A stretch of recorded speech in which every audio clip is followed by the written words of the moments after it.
And it's definitely a problem. No state has seen more wealth leave in 10 years than New York. Mike, that soundbite is shocking, to say the least. Almost comical. But the crazy part is, I mean, she's an intelligent woman, supposedly.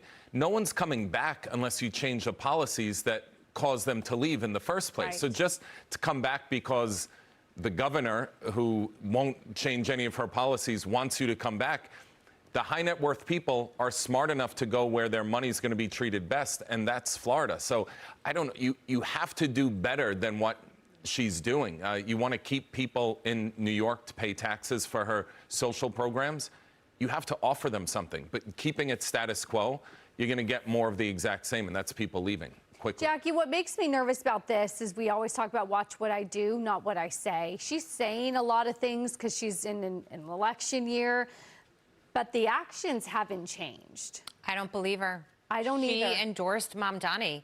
She realizes right now that she needs revenue to be reelected and to keep things afloat so that she doesn't look like the total utter disaster that she actually is. But that's a separate issue. There's something playing out behind the scenes. David and I commiserate all the time about Mamdani, and we read this and we read that, and can you believe he wants to do this? And, you know, it'll blow your mind, and it's really disheartening, especially for people who live here. But I was reading an interesting article that was you know, we've been talking about Donald Trump threatening federal funding and to pull some of that. I've been waiting for that paddle, you know, to come kind of smack Mamdani and the city. But I was reading about a couple of lawsuits that gave me a little hope. Their Gateway project is a project where they want to be able to connect New York and New Jersey even further with more tunnels. That is stalled in court. That would be partially federally funded. The 2nd Avenue subway past 96th Street, which is where it ends right now, there was an expansion plan to take it up much further than that. That is tied up in court as well. So federal funds are not flowing here the way that they once were without any questions being asked. And I think that that's sort of like the story that nobody is talking about silently, but that is going to end up being what makes everybody do a little 180 the way Kathy Hochul has done. David, you're kind of nodding along. Well, because, again, Jackie and I have been commiserating with each other about this for a while. But when she said the first tape that we played, where she said, I don't need you, go to Florida, and that was in 2022. From 2012 to 2022, New York lost 1.7 million people that going to places like Florida. So as she was saying that, we had lost the people. That's the money that we've lost. But the people that make that money are the most important part of that equation. And so she has not gotten it for a while. She did finally get some knock on the head that made her realize that we can't go on like that. And that was probably the budget. But then you have Mamdani. I mean, the thing, I was born here. I've lived here for 46 years because I moved out when I was a kid, but came back because I loved it. So I've been through all kinds of stuff. I've been through the various crime waves, 9/11, the pandemic, et cetera. But I never thought I would leave.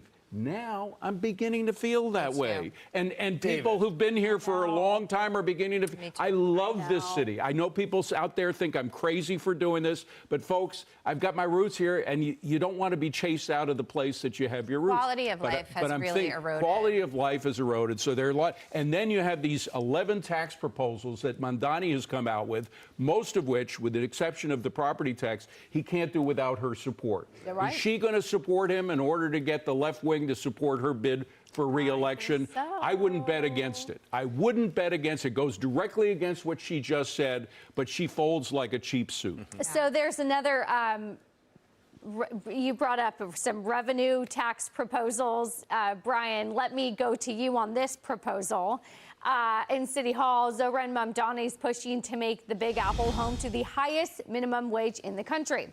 But one analyst at the Manhattan Institute warning that the plan would actually hurt workers that Mamdani is trying to help, saying that $30 minimum wage proposal could cause higher prices, obliterate certain industries, and definitely not make New York more affordable. All right, so you're my economist. Walk me through, and for our audience, what does a $30 minimum wage do? Is it helpful or hurtful? It means boom time for robots and AI. That's all it means. Any company that can afford it will find a way to automate it. It's it. It's the easiest way to kill jobs in an era when you have the best replacement for human workers that we've ever had in the history of the world. But you know what? You know what wins here? Kathy Hochul's losing. Mamdani will lose. Do you know what wins here? Federalism. Federalism. I knew it. I don't. You know what? You and your Kathy Hochul, pesky you can beg all you want, but you have neighbors who haven't screwed up the way you have, That's right. and they will win, and you will lose. And you know what? We could all, like, we don't have to live in New York City. I know. We could move right across the river, one way or the other, and we're out of that mess. It's the Mike- middle class that's screwed. They don't have that Yeah. freedom of movement. They don't have the ability to do that. That's They're how the ones that are I really feel. screwed by these tax proposals of this It's dumb the mayor. middle It's class true, but getting their screwed. kids might move. Yeah. Like, well, the can next I talk to you about the generation. business community? Because Sure. I'm not hearing enough from the business community speaking out. And first I was very much on Bill Ackman's side, where he was very against Mamdani. And then when Mamdani won, he said, I'm willing to work with you. And I thought, yeah, that's good, right? Like, if you have a business here, you have to be willing to work with the leaders. But I need more people to be speaking out in the business community if they really are against these. I don't like this, like, backdoor, where we were talking about Larry Fink at BlackRock for 100 years saying green energy, woke, woke, woke. And now that it's not in vogue, finally now speaking out. I need them to speak out now.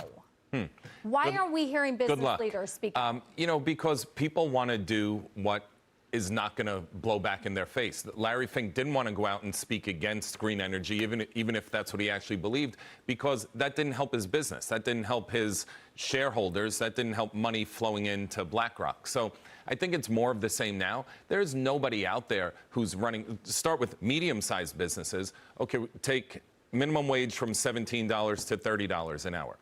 Yes, they'll lose workers. They could get robots, but before that happens, they probably go out of business, or they take their business elsewhere. So who does that help in the long run? You know, so we're a few months into Mamdani's 4-year term.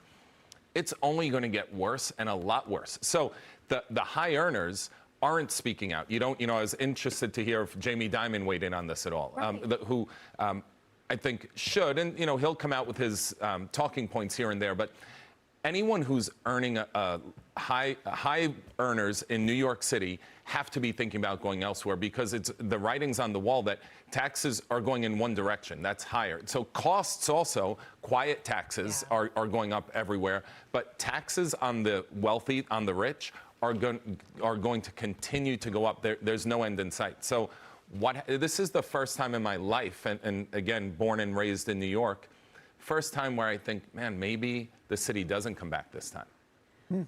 Wow, really? Yeah. And you're a business leader here. I am. You have business here, and you're thinking see, and that's the hard thing. I never bet against New York. Post 9/11, you don't bet against New York. Post COVID, you don't bet against New York. And this, I'm with you. The first time where I'm like, oh, am I betting against New The York? worst enemy We'll is save the it. enemy within.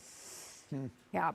God, you guys Coming are so up. dark. No. We're all going to go sleep at Jackie's house when we can't afford our rent. That's what we're doing.